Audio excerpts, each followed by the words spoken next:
Hello les amis! Salut, salut! Salut, bienvenue sur notre chaîne. C'est toujours un plaisir de vous retrouver. Nous espérons que vous allez bien. Je suis Lauriane et voici Renaud. Aujourd'hui, nous répondons à la question d'une de nos abonnés qui aimerait en savoir plus sur le système de santé au Canada. La santé au Canada est gratuite, mais alors qu'est-ce qui est gratuit? C'est à cette question donc que nous allons répondre au courant de cette vidéo.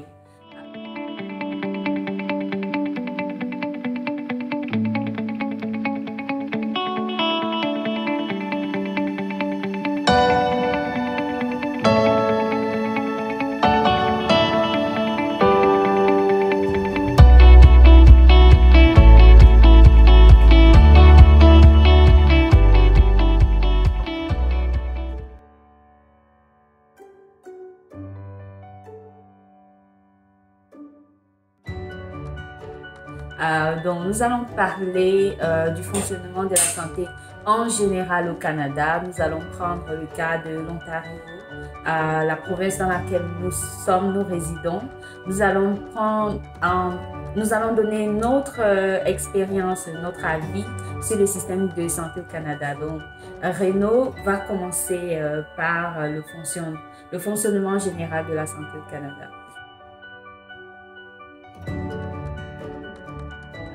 Ok, merci Lauriane. Donc, dans la partie du fonctionnement général du système de santé au Canada, je vais un peu plus m'appesantir sur des aspects, comme j'ai dit, high level, donc qui peut en bénéficier, quelles sont les structures qui offrent des soins de santé, qui administrent des soins de santé, comment est-ce que les soins de santé sont financés pour être gratuits, comme on a dit, et qu'est-ce qui est gratuit, et ensuite quels sont les différents niveaux de couverture. Donc, de façon générale, on parle bien des soins de santé gratuits qui sont offerts par le gouvernement du Canada et ça concerne bien sûr en dehors des Canadiens. Les résidents permanents peuvent en bénéficier. Donc, les résidents permanents peuvent bénéficier des soins gratuits offerts par le gouvernement du Canada. Les réfugiés aussi peuvent en bénéficier. Et dans le cas par exemple de l'Ontario, ceux qui sont venus en permis de travail peuvent en bénéficier s'ils sont venus pour un emploi plein temps. Mais il y a des conditions à remplir. Donc, pour pouvoir bénéficier de la couverture de santé gratuite, il faut passer un délai d'attente qui varie généralement de 3 à 6 mois, dépendamment de la province. Donc, ça, c'est bon à savoir. Quand vous arrivez, si vous arrivez comme résident permanent, dès le premier jour, vous n'allez pas directement avoir les soins de santé gratuits. Vous allez dépendre de votre assurance pendant ce temps. Voilà, soit de votre assurance, soit si vous trouvez le travail et que votre employeur vous offre une assurance rapidement, ça pourra vous aider. Ou payer de votre propre poche. Exactement. Et aussi, juste pour savoir, c'est que si vous êtes résident permanent ou réfugié, en tout cas, si vous bénéficiez déjà des soins de santé, les membres de votre famille aussi en bénéficient directement de la même manière que vous. Et ici au Canada, les soins de santé sont offerts en général soit par des cliniques, soit par des hôpitaux ou alors des maisons de soins et parfois aussi à domicile. Donc, c'est quand même bien de savoir où est-ce qu'on peut avoir des soins de santé. Donc, dans les cliniques, c'est en général pour des consultations. Dans les hôpitaux, c'est pour l'hospitalisation, pour des soins avancés ou pour des urgences. Et dans des maisons de soins, c'est pour des cas un peu plus compliqués qui demandent des soins sur une durée assez prolongée. Et à domicile, c'est si on pense que vous n'avez pas besoin de rester dans un hôpital. Donc, par exemple, avec le cas du Covid à ce moment, c'est qu'on n'hospitalise pas des gens à l'hôpital. Si vous vous sentez mal, vous restez chez vous, vous faites des soins à votre domicile. Et au besoin, quand vous prenez des soins à domicile, il y a du personnel paramédical qui peut venir vous assister.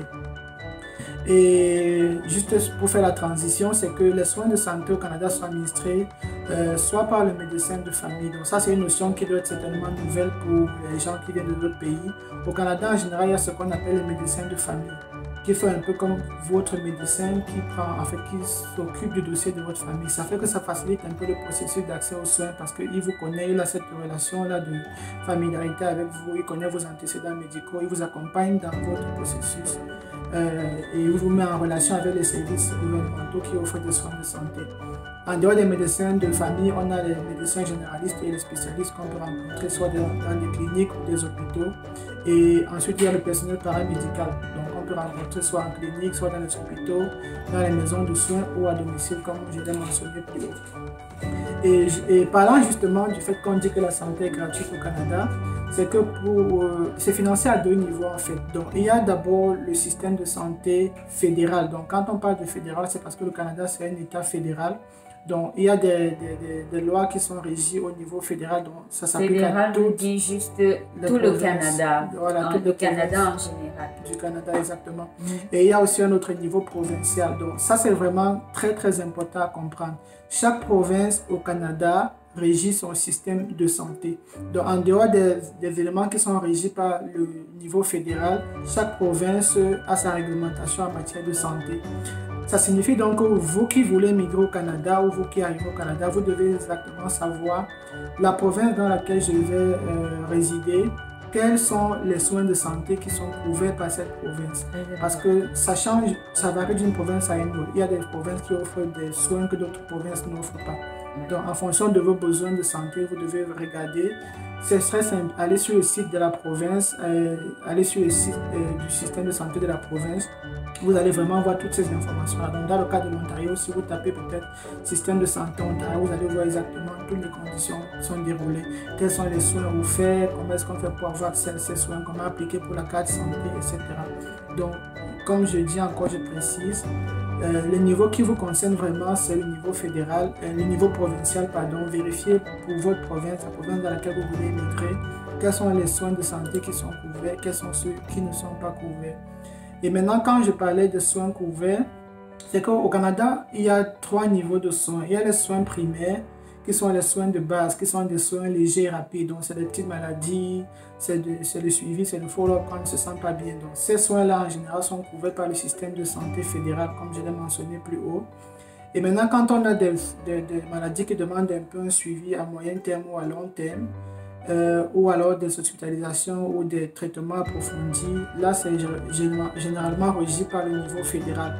Et ensuite, on a ce qu'on appelle les soins de santé supplémentaires, qui ne sont pas essentiels en fait. Donc, ces types de soins ne sont pas pris en charge par le système de santé.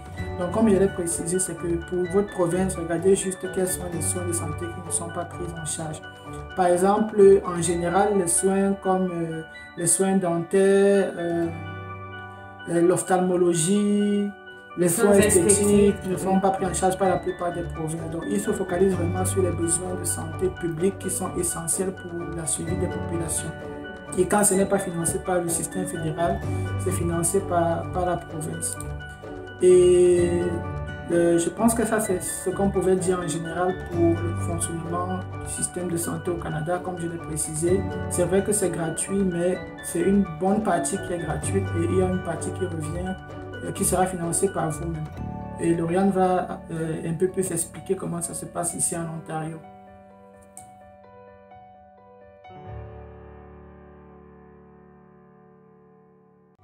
Ok, en Ontario, la province dans laquelle nous vivons, la santé est gratuite.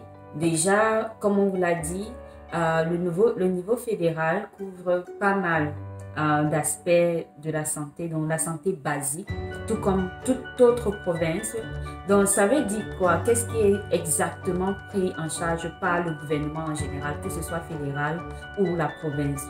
Donc, si vous allez à l'hôpital, qu'est-ce que vous allez payer? Qu'est-ce que vous n'allez pas payer? Donc, les consultations en général, donc que ce soit les consultations d'un médecin généraliste ou les consultations d'un médecin un spécialiste, vous n'allez pas payer les frais de consultation, les frais de diagnostic et les frais de suivi. Donc, vous n'allez pas payer ces frais-là. Donc, quand on parle de médecin général et spécialiste, on parle par exemple, pour les spécialistes, on parle par exemple de gynécologue, d'urologue, de rhumatologue,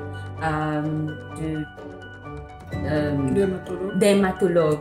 Donc, c'est des médecins comme ça qui ont trait à la santé vitale.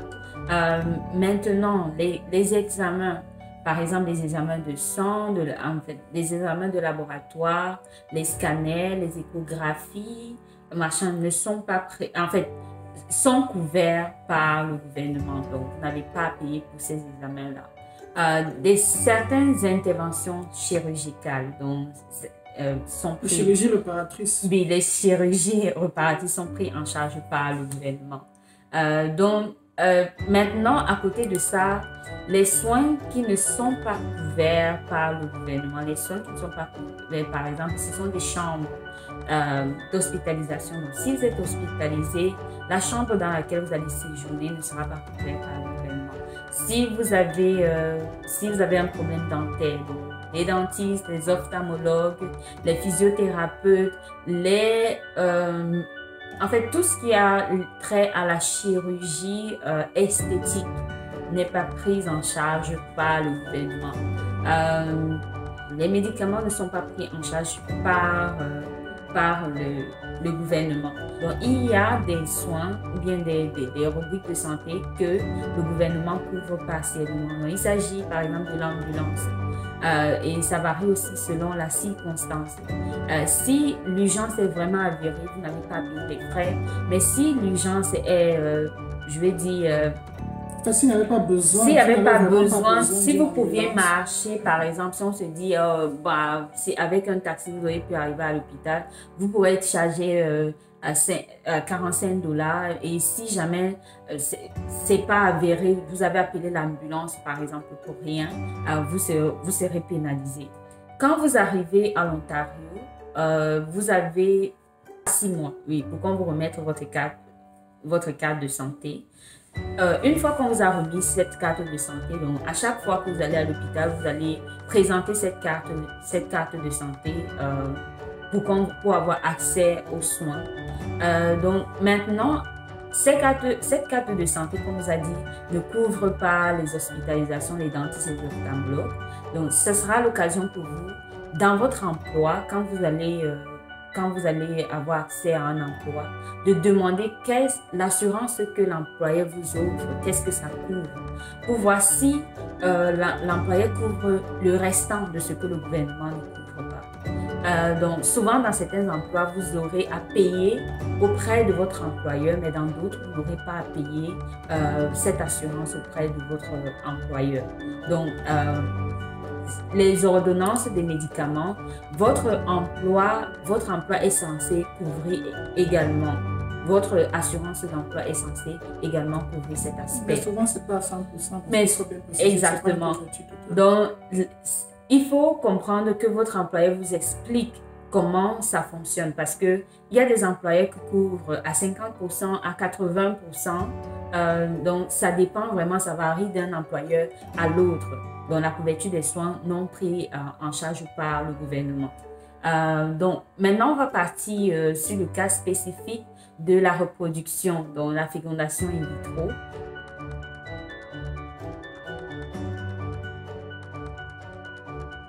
Parce qu'elle voulait savoir, est-ce que par exemple les soins comme la fécondation in vitro ou l'insémination artificielle sont couverts par ce système de santé gratuit? Donc oui, on va répondre à la question de l'abonné en disant oui, la fécondation in vitro est partiellement couverte par le gouvernement. On s'explique. Il y a des provinces qui ne couvrent pas du tout la fécondation in vitro. Donc l'Ontario couvre la fécondation, un cycle de fécondation in vitro. Un cycle signifie que si après extraction et utilisation de tous les embryons du cycle, vous n'êtes plus, en fait, le gouvernement ne prend plus charge de votre suivi de fécondation in vitro. Et même pendant ce seul cycle de fécondation in vitro couvert par le gouvernement, il y a des médicaments qui ne seront pas pris en charge par le gouvernement. Donc, vous aurez droit au suivi du médecin de bout en bout, vous aurez droit aux échographies gratuites et tout le reste, mais les médicaments ne seront pas à la charge du gouvernement, donc ce sera à votre charge. Donc pour plus d'informations, parce qu'on ne peut pas rentrer dans les détails spécifiques sur cette chaîne, donc pour plus de détails, on va mettre dans la description de la vidéo des liens utiles pour vous permettre d'avoir le plus d'informations possible. Et juste une précision qui est quand même importante, c'est que pour ce programme-là, il faut être éligible. Quand on fait des recherches, exactement. Il fallait être éligible. Oui, il faut être éligible. C'est pas offert à tout le monde. Donc, un des critères importants de l'éligibilité, c'est qu'il faudrait que vous ayez une raison valable. Donc, nécessaire, que c'est une nécessité pour vous de faire la fécondation in vitro, pas juste une fantaisie. Ok. Donc, pour passer au deuxième point de cette présentation, pardon, au troisième point, c'est la couverture supplémentaire. Donc, on vous a bien expliqué que, comme on dit souvent, c'est vrai, la santé est gratuite, mais elle ne couvre pas tout. Et vous savez maintenant qu'est-ce qui n'est pas couvert, qu'est-ce qui est couvert. Et si vous voulez en apprendre davantage, comme Lauriane a dit, allez juste sur les sites web de vos provinces respectives, des provinces dans lesquelles vous voulez émigrer, vous pourrez voir exactement qu'est-ce qui est couvert, qu'est-ce qui n'est pas couvert. Et pour le Canada en général, on va aussi vous mettre le lien, vous pourrez voir.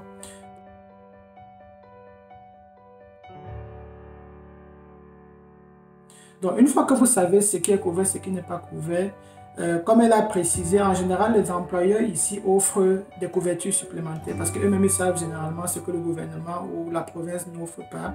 Et ils utilisent ça comme un moyen pour pouvoir attirer en fait les bonnes candidatures chez eux. Donc, en général, ils vont offrir une assurance maladie supplémentaire qui va couvrir soit les soins dentaires, soit l'ophtalmologie, ou les médicaments, donc en fonction des plafonds qui sont en mesure de vous offrir. Et souvent, ça peut être accessible immédiatement quand vous commencez le travail ou après quelques mois, selon leur politique qui est mise sur pied. Et vous pouvez même être appelé à y contribuer, donc à payer une certaine somme mensuelle par mois pour bénéficier de cette pour bénéficier de cette assurance-là. Donc, grande précision, renseignez-vous auprès exactement de quoi il est question auprès de votre employeur. Ok. Et en dehors de ça, si vous n'avez pas cette couverture-là auprès d'une entreprise, ou alors si vous pensez que vous avez encore besoin de plus de couverture, vous pouvez vous-même souscrire à une assurance maladie. Je pense que ça se passe comme dans n'importe quel autre pays. Donc, si vous avez une assurance maladie et que vous êtes malade, vous serez pris en charge en fonction de ce que vous avez, de ce à quoi vous avez souscrit dans votre contrat. Donc, vous pouvez aussi prendre une police d'assurance supplémentaire pour couvrir des éléments qui ne sont pas offerts par le système de santé gratuite au Canada.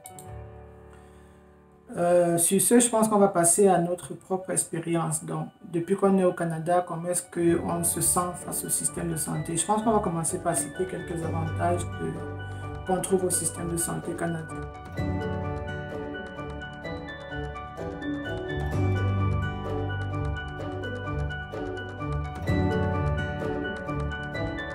Vraiment, merci infiniment de rester fidèle à notre chaîne. Nous apprécions vraiment votre soutien en commentaire, aussi les commentaires, partagez la vidéo. Et si vous avez des questions, n'hésitez pas à les poser. Posez vos questions et oui, et si vous voulez qu'on aborde un thème ou un sujet qui vous intéresse sur cette chaîne, n'hésitez pas à mentionner en commentaire. On se voit très bientôt. Bye bye.